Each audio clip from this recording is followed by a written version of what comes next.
आपका आधारित है बजट के बारे में। चूँकि बजट में आपने सुना था कि बजट में बहुत सारी घोषणाएँ की गई थी।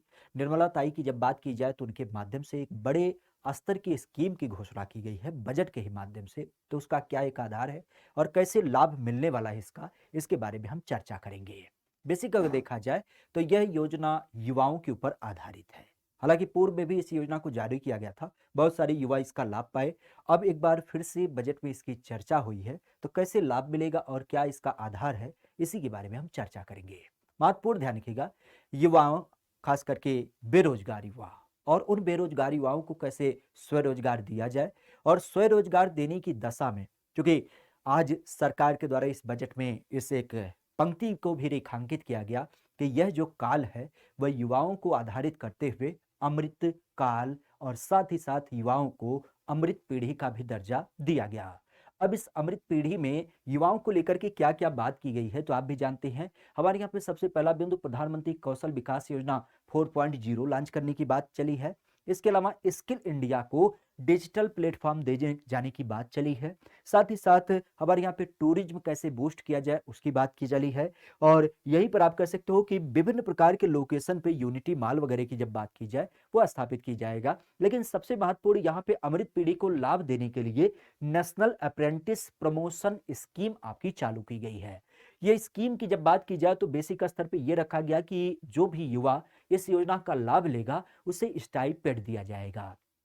स्टाइपेंड की धनराशि 7500 रुपये आपकी निर्धारित की गई है और आपका लक्ष्य रखा गया है कि करीब-करीब 47 लाख युवाओं का इसको लाभ दिया जाएगा। तो आखिर 47 लाख युवा, इतने सारे युवा इसका लाभ पाएंगे तो आधार क्या है? महत्वपूर्ण ध्यान रखिएगा। सबसे पहली बात तो ये आती है एनएपीएस, अर्थात जिसको हम नेशनल अप्रेंटिस प्रोग्राम स्कीम के रूप में जानते हैं। यह किस संदर्भ में आपका चालू किया गया?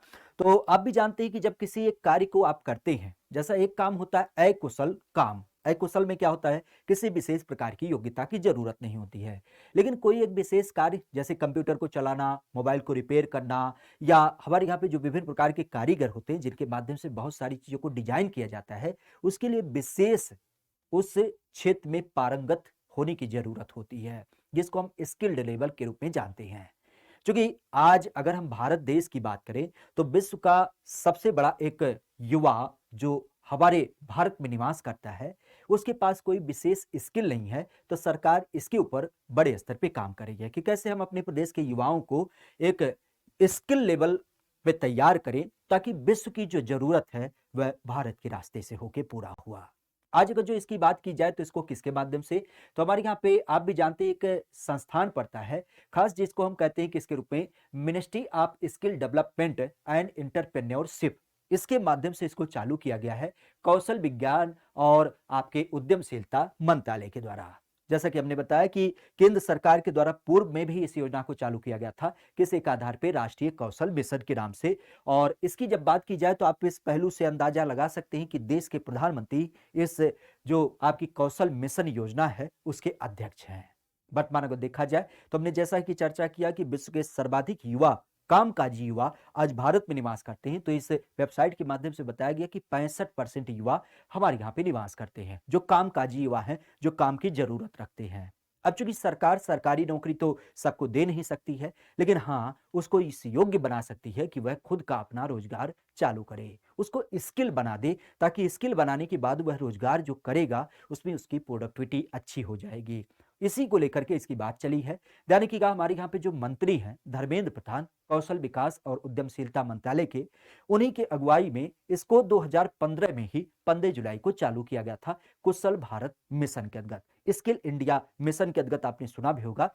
और इसी की जब बात की जाए तो उसी के अंतर्गत 2016 में यह राष्ट्रीय शिक्षुता संवर्धन स्कीम अर्थात एनएपीएस को लागू किया गया था। एनएपीएस का मतलब क्या था?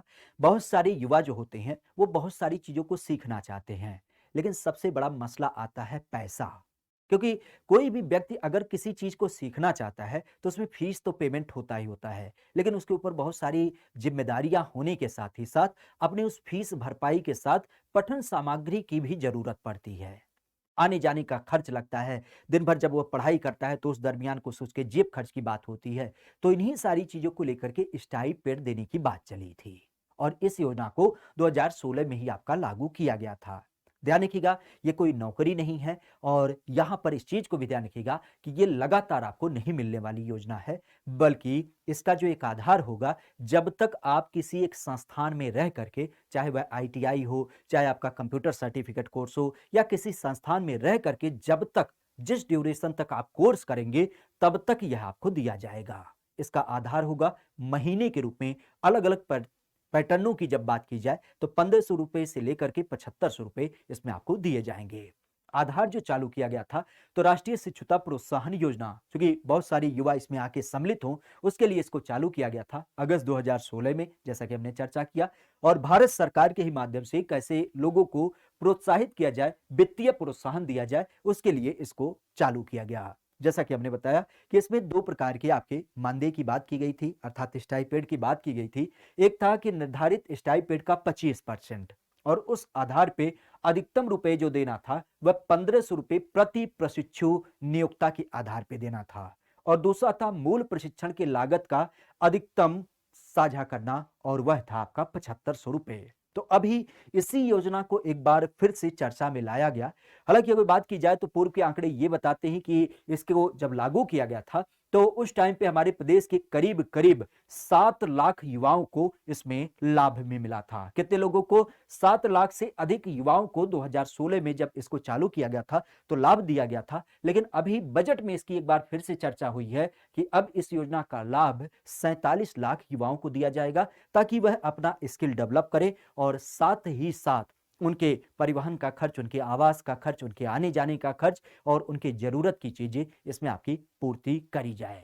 ध्यान रखिएगा, पुनः बार बार कहते हैं, यह कोई नौकरी नहीं है, बल्कि जब तक आप प्रशिक्षण प्राप्त करते हैं तो उस समय तक एक भत्ता के रूप में दिया जाएगा, जिसका पूरा बेसिक है 1500 से लेकर के 7500 रुपए, जो इस आधार पे आपको देख मिलेगा।